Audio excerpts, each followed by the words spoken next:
Greetings, everyone. Powers to all my brothers. I and the minister was speaking on the phone the other day. A minister said that the great Louis Farrakhan taught him, and Elijah Muhammad taught him about. Elijah Muhammad, he said, met with the Ku Klux Klan. Yeah, that's right. And the leader of the Ku Klux Klan. The leader of the Ku Klux Klan, and he informed them what? He informed the Most Honorable Elijah Muhammad that in the future they will no longer be wearing white garments with hoods. They will be the judges, they will be the police commissioners, they will be the district prosecutors, they will be in professional positions to ensure that their policies are enacted. Powerful. I just want to ask one question, and can I have a show of hands for this question? How many of us are willing to die for this cause? Hands up.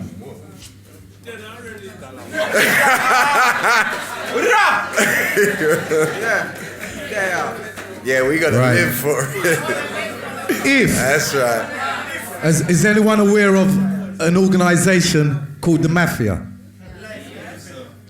They would send one person in, and the police would arrest that person, or they'll kill him. But then the next person would step right in there. We've got some great people at our table here today. I've heard some great talking from each and every one of them. They are great leaders. They are a threat. The first thing I heard from Louis Farrakhan was non-threatening blacks and threatening blacks. Do you remember the Black Panthers? They infiltrated that organization. They stood up for their rights, and they made things happen. They stood at courthouses, just like what we're talking about now. They will infiltrate our leaders. They will do this. So I want to know, if I step forward and they take me out, who's coming next behind me to know, say, you're going to get taken out, maybe two, but until we get to maybe the 10th person. That's what I'm talking about. And I love my panel. I love my people here today. And I just want to say, we're in this together. Unity, strength, powers.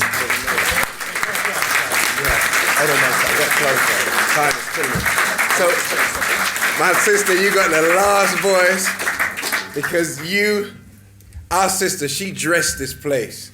You see do you like the dressing of the stage? God blessed us to have her to dress this building. So I'm going to give you the last word, sis. Thank you. My name is Kareem Blair, that's it for. Just touching on a couple things, just linking in and bringing up together. We say about power, and a lot of us have accepted the role of second-class citizens or victims. We've accepted that we are inferior. A lot of has happened to us to make you, every time you think you're going to get your rights and it doesn't, it takes a chunk out of you every time. And over generations, it's been passed down through other generations into us. So we're not even dealing with our own issues. It's been passed down. However, we are powerful. It doesn't matter how small we are, how much money we do or don't have. We pay. Our ancestors made it what it is today. It wouldn't be nothing if it wasn't for us. We have power now. Every single one of us pays taxes. We pay the very police that are shooting our children. We pay their wages. I don't think that's why we're paying the wages. Council tax is divided into so many sections. Some is for your garbage collection, some is for the police service, some is for the ambulance, some is for that. Well, I didn't call them. Anytime I call them, they come about a week later. They never come. Why am I still paying this? Now, we talking about raising money to support our things. Brethren, we're already paying for it over there. So if I'm not getting what I've been paying for, come I withdraw this money from you, yes, sir. I'm going to put it over, yes, sir. If it ain't working for me here, let me put it somewhere where it will work. We have that power. We're going to take that up. The next event we're having, we're going to deal with it. And whatever section is for the police, take it out. And like your brother said before, it ain't going to work if one or two people do it. Because that one and two people are going to end up in prison. Thank you. It has to be the mass of us together for it to make a dent. Do you remember the petrol crisis? Yeah. 2 days. 2 days. Imagine a black crisis for 2 days. We have one. Stop the madness. Thank you very much. Thank you very much. brothers and sisters, just to close, I want us to be very mindful of where we're all living. This is England. Yes. The British have left this land and this island and conquered everybody black wherever they could find them. Yes. And it wasn't just the black, anybody they found anywhere, the British were able to bring them under their subjugation. I want us to understand where we are. Be very mindful. I was on the radio, I was on Galaxy early this week, and we were making it very clear that the idea of today is to discuss the deaths in custody. Yes. You know, we're not saying, and I repeat, that black people don't commit crime. However, they should be arrested if necessary, but they must be extended due care and consideration whilst they're in custody, and be presented if necessary to a court of law for the court to determine what the next step is. Now, a brother came on the station and was speaking very wicked about we got to go and kill people and we got to do this and we got to do that. Now, and I reminded the brother, if that's what you have in your heart, you never would say that on a national radio station. Because the MI5, they plan many secret covert operations. They don't have a radio station named MI5. The police don't even have their own radio station.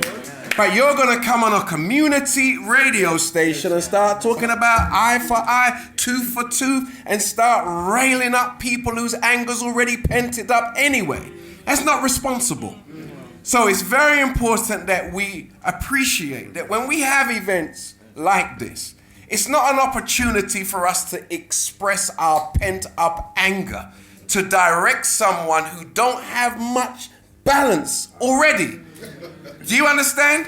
These are forums for us to come together to consciously and deliberately discuss how we can make conscious steps forward without putting our people in further harm's way.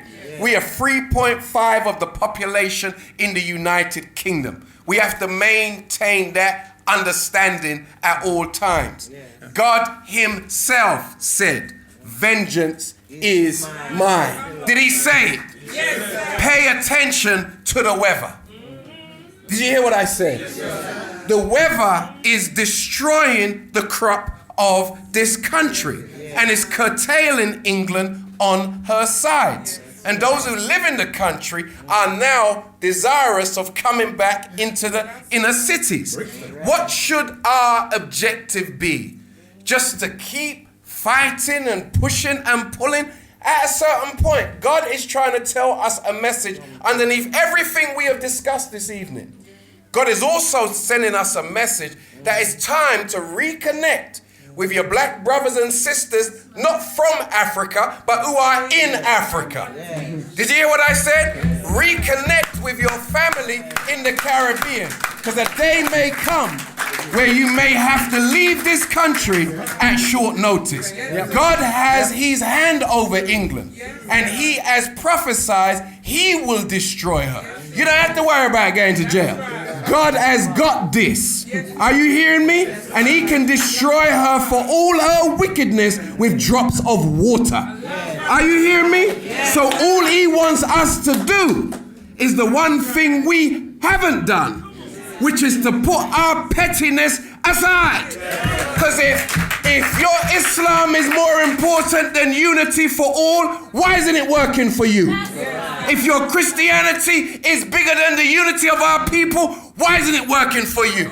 If your Pan-Africanism is more important than the unity of the masses of our people, why the hell have you ever even been to Africa? There are 1.35 billion people in China. There are 1.3 billion people on the continent of Africa. The Chinese economy is growing every year. The African economy has stagnated. There are countries in Africa that's growing, but as a continent, it's not going forward. Why? There is one leader over the 1.35 billion people in China, and there's 54 leaders in Africa.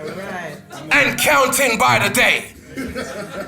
So let us not join onto confusion. Let us learn that our unity is more powerful than nuclear bombs. So let's leave here with that in mind. And don't ask people where they come from or what they stand for. That's your brother, show him some love. That's your sister, show her some love. And with that said, dear brothers and sisters, I want to thank you all for coming out this evening